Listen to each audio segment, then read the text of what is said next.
my way 切り開いてゆけ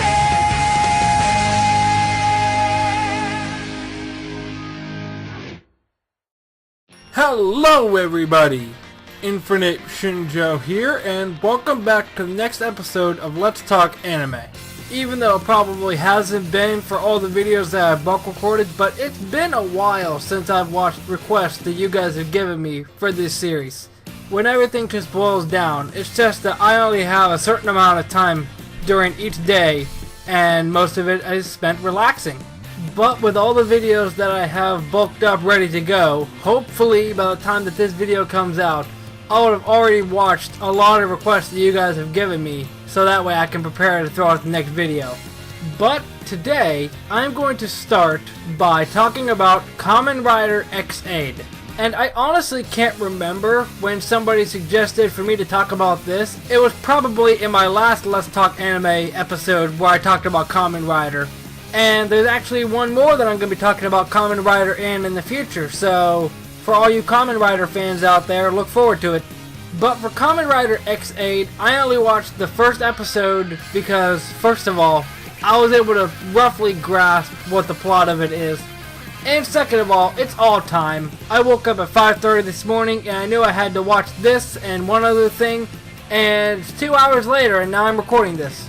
I really am bad at time management.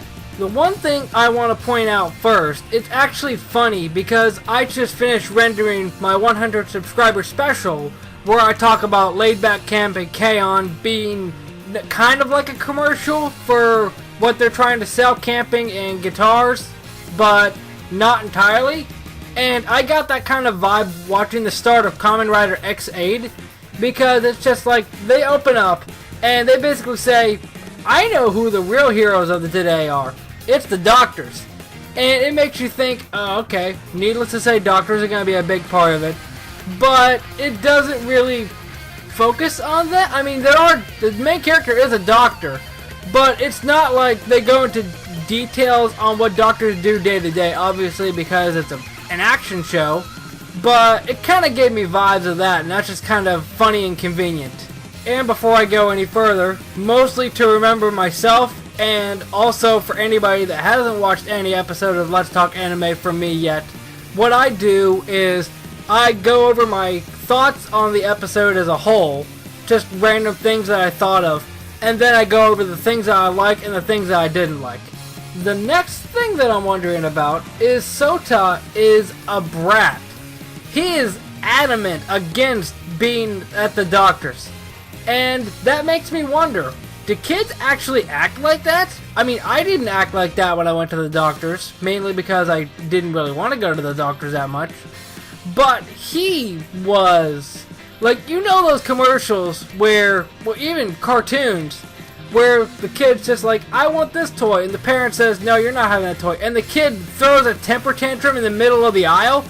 That's what I imagine like this. He is at the pinnacle of child bratness, if that's even a word. The next thing I'm wondering about, which may actually get answered in other spin-offs of the show, is how exactly is it determined who is chosen to be a Kamen Rider?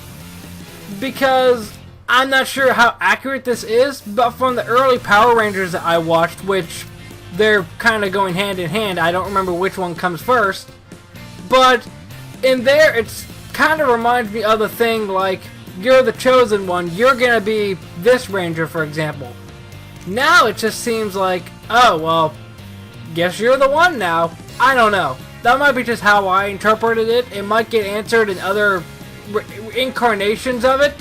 But the last thing that I have to comment on, I just love how that boss that the intern faces at the end of the episode, or near the end of the episode, is called Salty. Especially with the word salty being thrown all around the internet, meaning that you're upset about something. I just love that. So on to the things that I liked about it.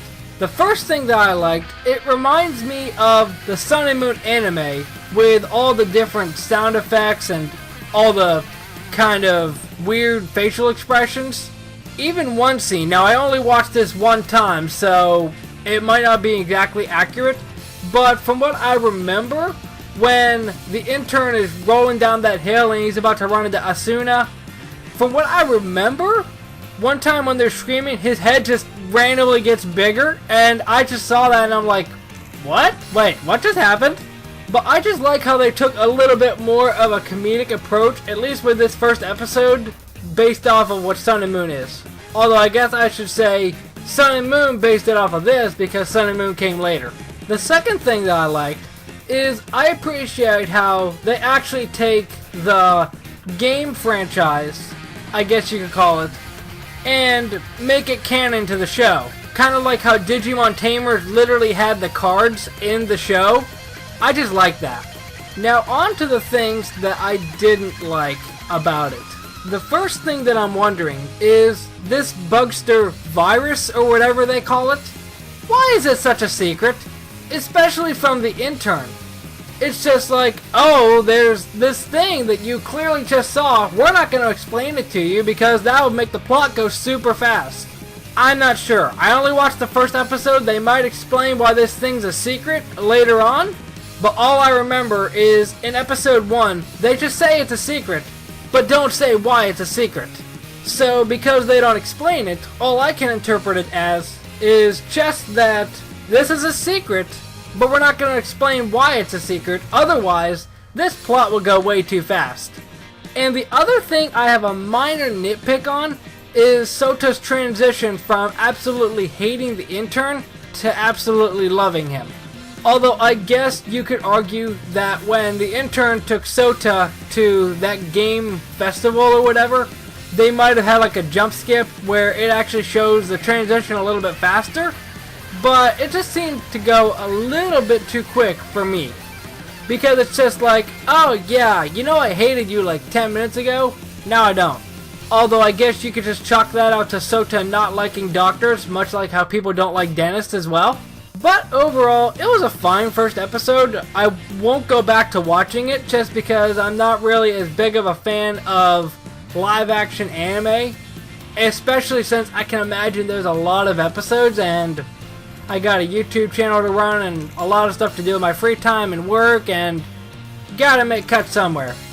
But the second thing that I'm going to talk about is Aikatsu Stars. Now, it's July 16th now. I guess that kind of tells you when I'm going to be posting this. But from what I remember, there was like one season ago for the seasonal anime. They also had an Aikatsu spin-off there. I cannot remember what it's called, but I know that I saw it when I was scrolling through to find Aikatsu Stars. But on to my initial thoughts. And actually, the only things that I wrote down for my initial thoughts is the plot of the first episode. And I guess the show as a whole. So basically, there's a school that's called 4-Star Academy, and the top 4 of the school are called S4, obviously, and people want to be idols. So in a way, it's an idol school, I guess. There really isn't anything as far as my initial thoughts that I wrote down because anything that was important to the first episode, I cover in pros and cons. So let's get into them. So for starters, I'm not sure why I wrote this the way I did under pros. But I wrote that it's basically a magical girl school, even though I just explained that it's an idol school. So, I don't know why. I mean, I guess it's kind of magical at least. So, I guess I might not be entirely wrong with that. But regardless, I just like how they have a magical girl school. Because I don't know any show that has done that yet. As far as like purely magical girl show. Because I know that I can't think of any anime that has done solely a magical girl school. There might have been one that already did that, but from the anime that I've watched, it hasn't been magical girl school. Because Pokemon Sun and Moon has a school. We got a witch school with Akko and Little Witch Academia. And I guess, I'm not sure how you would cover it in Myriad Colors Phantom World, but that's kind of like a school as well.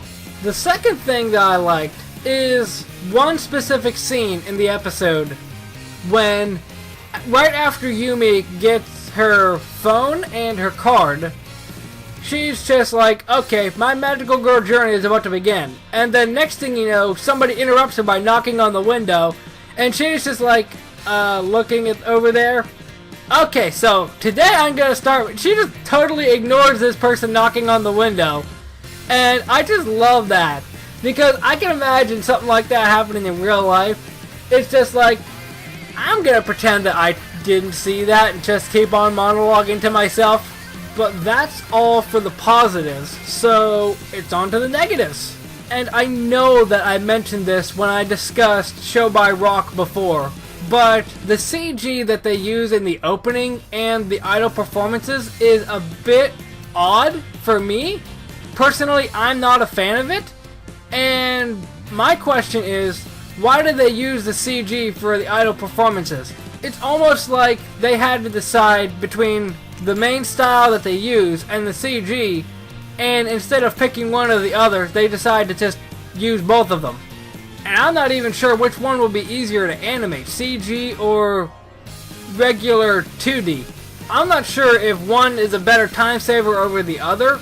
I guess that could be a reason, but even so. Now the second thing, which kind of like Kamen Rider X8 is a minor nitpick on me, is near the end of the episode, they decide that they're going to have surprise performances for all the new students, and they only show Yumi's performance. Even her best friend, they don't show her performance at all. Now I know you're probably typing right now, but Shinjo, she's the main character. We have to see her performance, and yeah, I get that. But at least show little bits and pieces of other performances. If I was in charge of the show, I would say show bits and pieces of other performances, including Yumi's, and completely cut out the part where she learns about the boys' dorm and save that for another episode. Because as far as the show goes, it's just kind of there. It's just like, oh, there's a boys' dorm. Okay, on to the next scene. I wouldn't say that it's all over the place, but it's kind of a mishmash. And I feel like cutting out the part introducing the boys' dorm would have been better for another episode. Just my opinion. But that's all my thoughts on Aikatsu Stars. And sadly, I'm not going to be going back to it. Mainly because there are 100 episodes? And I don't have that time. So the last topic for today, and before I go into it, I apologize if any of you have given me requests. I'm kind of doing this one out of order, but I'll explain why. Mewtwo Strikes Back Evolution. The reason that I'm doing this one now, even though it was just revealed, I want to get my thoughts out on it before any more information comes out. But as a little bit of a backstory, after the Everyone's Story Pokemon movie was in Japan, they had a little teaser at the end of it saying that the next movie is going to be called Mewtwo Strikes Back Evolution. And everybody on the internet went wild. Now, of course, we don't have any information on it at the point that I'm recording this, so I'm just gonna give my initial thoughts on what I think about that. And honestly, I like how they're handling the movies for the Sun and Moon arc, I guess to call it. It's not even the Sun and Moon anime, because it doesn't even have any of Ash's Sun and Moon traveling companions there. But I like how they're handling the movies so far for the last couple of years. The first one recaps Ash's first episode, even though it's more expanded. The more recent one, more or less loosely covers Pokemon the Movie 2000 with Lugia being there. And this one is bringing back Mewtwo. I'm all for it. Of course, the nostalgia boy in me is going wild right now. But I feel like there's also that group that are kind of hesitant on accepting this movie, because a lot of people didn't like the last movie focusing on Mewtwo with the Genesect in black and white. I was just kind of neutral on it. I didn't love it, I didn't hate it. But my only question is, why is it called Mewtwo Strikes Back Evolution? Obviously it's an updated version of the original movie, I would assume. But why include evolution? We already had a movie focusing on Mewtwo's Mega Evolution, unless this movie focuses on X instead, which I would be all for, because I don't remember ever seeing Mega Mewtwo X in the anime.